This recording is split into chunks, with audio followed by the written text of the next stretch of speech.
Allez, bonjour chers amis, une vidéo très rapide. Je suis encore sous les effets des émotions. Surtout, je m'adresse aux parents, aux jeunes parents. Chers amis, les parents, sachez que tout ce que vous prononcez, le moindre geste, vos enfants enregistrent tout cela.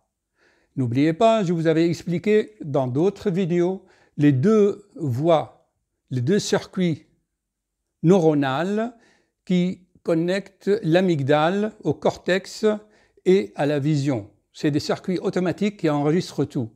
L'enfant écoute et enregistre. Méfiez-vous. Regardez l'histoire. Et vous allez voir aussi comment les lois cosmiques, les lois de la nature, dont je vous cite souvent dans mes vidéos, la loi d'attraction des affinités, la loi de synchronicité, la loi de compensation, la rétroactivité.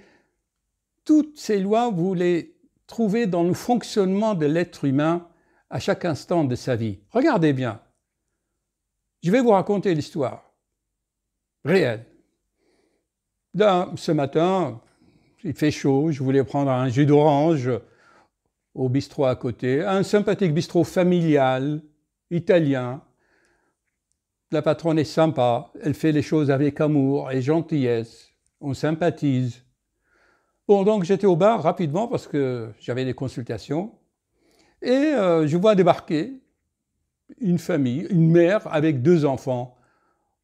Le premier, il avait encore ses dents, 7-8 ans, et l'autre un peu moins, peut-être il y a 1 an ou 1 an et demi de différence. Ils étaient là. Et la mère vient tout de suite au bar. Donc, regardez les mots-clés. Au bar, où j'étais là, moi, debout, en train de boire mon jus d'orange. S'il vous plaît, on peut avoir 2 verres d'eau, de l'eau. Au bar, comme ça, aux enfants.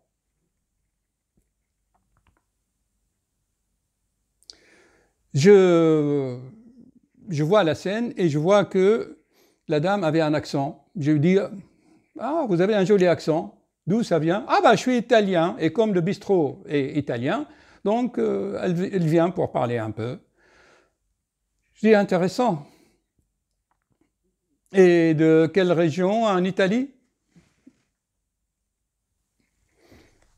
Alors la patronne m'a dit « C'est mes amis, je connais, c'est de Naples. » Alors la dame me dit « Non, non, c'est de Bologne. » Ah moi je dis « C'est de Naples ou en Bologne, en Italie? Comment se fait-il » Alors là, j'ai ouvert l'ambiance et la dame m'a dit « Non, non, j'ai rencontré mon mari à Prague. » Intéressant.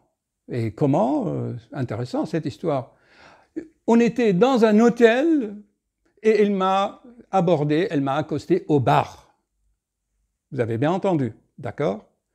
Et là, quelques années après, me voilà en France avec ses 2 enfants. Alors, l'enfant, 7-8 ans, à côté, il nous a fait discuter. « Ah oui, mon père m'a dit que oui, mon père m'a dit, il m'a raconté qu'il a rencontré ma mère au bar dans un hôtel. Écoutez-moi bien. » Intéressant. Et toi, qu'est-ce que tu fais des beaux? Qu'est-ce que tu aimes? J'aime faire les potions magiques. Je dis non, moi je bois des jus d'orange. Ah, toi tu veux faire la potion magique. Et alors, et comment tu vas faire cette potion? Alors il m'a expliqué qu'il faut du sel, de l'acide, toujours avec une certaine violence. Et je lui ai dit, mais qu'est-ce qu'ils t'ont fait les gens? Pourquoi tu veux les tuer? Ah non, je veux les tuer. Et quand il dit ça, si vous regardez bien l'aura de l'enfant, ses yeux brillent, vous voyez, avec plaisir et des jouissances quand il prononce le mot « tuer » les gens. Je vous dis, écoute, alors la patronne de bistrot est intervenue, tu sais, ce monsieur est cardiologue, je le connais, il est gentil, et lui, il soigne les gens, il ne veut pas les tuer. Bon, on a beau expliquer à l'enfant que ce n'est pas bien, c'est mal de tuer, rien à faire, il a cette jouissance, ce rayonnement dans les yeux quand il prononce le mot « tuer » avec une certaine agitation. Mais en fait, chers amis, si vous observez bien la scène, vous vous souvenez, il y avait un autre frère et la mère qui était là. Elle était étonnée que son enfant parle de tuer. Elle était étonnée, elle fait une découverte, quoi. Parce que c'est l'éducation du père qui lui a expliqué, parce que son père est fumeur. Certainement, comme je vous l'avais expliqué dans mes vidéos, c'est que quand l'être humain pense négative et certaines idées d'agressivité, de violence, qu'il est intoxiqué. Certainement, le père était intoxiqué par le tabac et probablement un peu d'alcool, parce que c'est la vin du soir, et l'enfant capte ces ondes. Alors, je prends la scène, donc, se déroule. L'autre enfant, qui a une différence à peine de 1 an et demi, était toujours collé à sa mère. Vous voyez, là, comme ça, il était là collé à elle, il se protégeait, et je pense qu'il était un peu le préféré. Alors moi, en observant la scène, c'est que le premier, celui qui veut tuer, il était toujours devant. La mère et l'autre enfant étaient là, et lui, il était là. Comme si il avait, à mon avis, j'ai détecté un peu de jalousie, de la jalousie. Et souvenez-vous maintenant du symbolisme biblique. Caïn et Abel. Caïn a tué Abel par jalousie, parce que Dieu a préféré Abel que Caïn.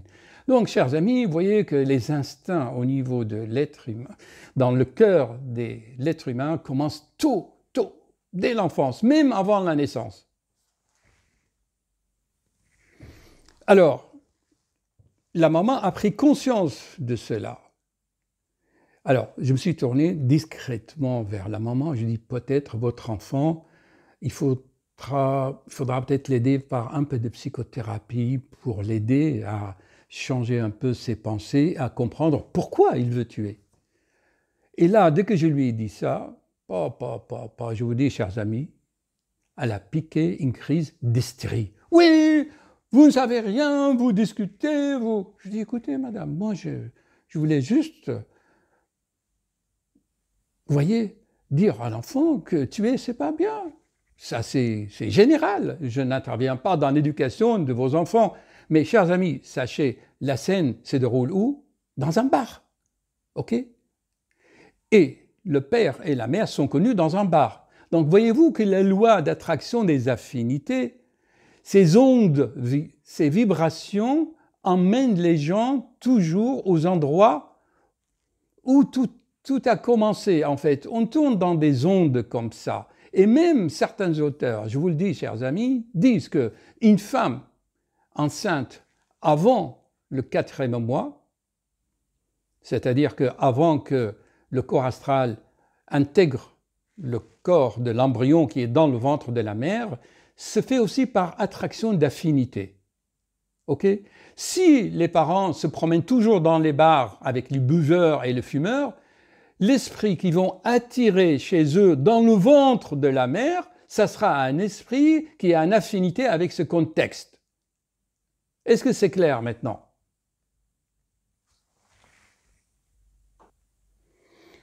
Je reprends, chers amis. Donc, vous connaissez nos passions qui nous conditionnent, qui conditionnent nos comportements déjà depuis l'enfance. Et l'envie de faire quelque chose donne une certaine jouissance. Alors, je vous lis les 9 passions qui conditionnent notre esprit et qui influencent nos comportements. Ils sont 9, vous vous souvenez? La colère, l'orgueil, le mensonge, l'envie. L'envie. J'ai envie de tuer, d'aimer, de faire. L'avarice, la peur, la gourmandise, l'excès, la paresse. La paresse, c'est aussi, ça joue un rôle.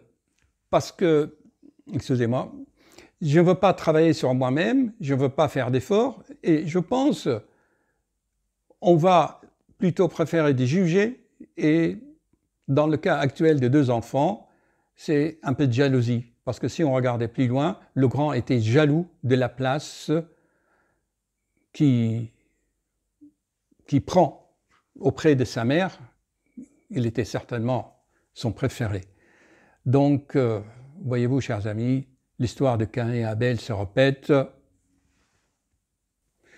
En tous les cas, pour la pratique, j'ai vu s'éloigner la mère et ses 2 enfants, et vraiment, la mère a pris conscience elle a commencé, je ne sais pas, à parler à cet enfant. Je ne sais pas, elle criait un peu, l'engueulait ou l'expliquait, mais je les voyais s'éloigner. Mais la mère vraiment était dans un état un peu mélangé de colère, de prise de conscience, et surtout le fait de découvrir que son enfant, là, il pense qu'à tuer, et elle ne le savait pas. Et on souhaite à cet enfant que plus tard, il ne traînera pas dans les bars, dans les hôtels, et surtout qu'il ne fumera pas. Parce qu'il a dû enregistrer déjà l'odeur de tabac et le gestuel de son père, son cerveau les a imprimés. Vous voyez, chers parents, vous avez une très grande responsabilité. Ok, soyez vigilants.